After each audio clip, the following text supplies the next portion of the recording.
సంవత్సరాల తరబడి ఎన్ని మందులు వాడినా మీ మోకాల నొప్పులు తగ్గట్లేదా? ప్రాణ పెయిన్ క్లినిక్ లో అత్యాధునిక చికిత్స. మోసపోయే వాళ్ళు ఉన్నంత కాలం మోసం చేసే వాళ్ళు పుట్టగొడుగులా పుట్టుకొస్తుంటారు. ఇక నేటి కాలంలో మోసాలకు తావులేని చోటు లేదంటే అర్థం చేసుకోవచ్చు. ఎందుకంటే ప్రతి చోట మోసమే జరుగుతుంది. ఇక పెట్రోల్ బంకులో మోసాల గురించి చెప్పాల్సిన పని లేదు. పెట్రోల్ తక్కువగా రావడం, రీడింగ్ లో మోసం, నాణ్యత లేని ఇంధనం రావడం చూసాం.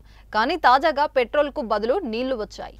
వింటుంటేనే ఆశ్చర్యంగా ఉంది. ఈ ఘటన విజయవాడలోని ఓ పెట్రోల్ బంకులో చోటు చేసుకుంది.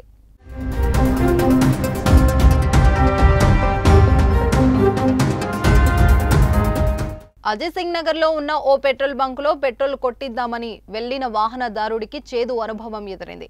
పెట్రోల్ కొట్టించుకున్న తర్వాత కొంత దూరం వెళ్లగానే వాహనం మొరాయించింది. దీంతో ఆ వాహనదారుడు మెకానిక్ ఆశ్రయించాడు. ఇక్కడే అసలు విషయం బయటపడింది.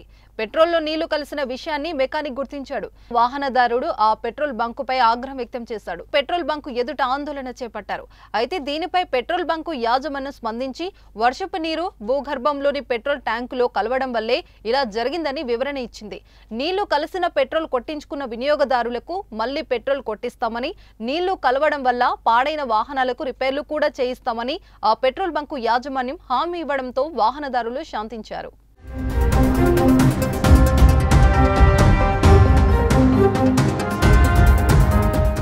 సుమన్ టీవీలో మీ పర్సనల్ అండ్ బిజినెస్ ప్రమోషన్స్ కోసం కింది నెంబర్కి కాంటాక్ట్ చేయండి.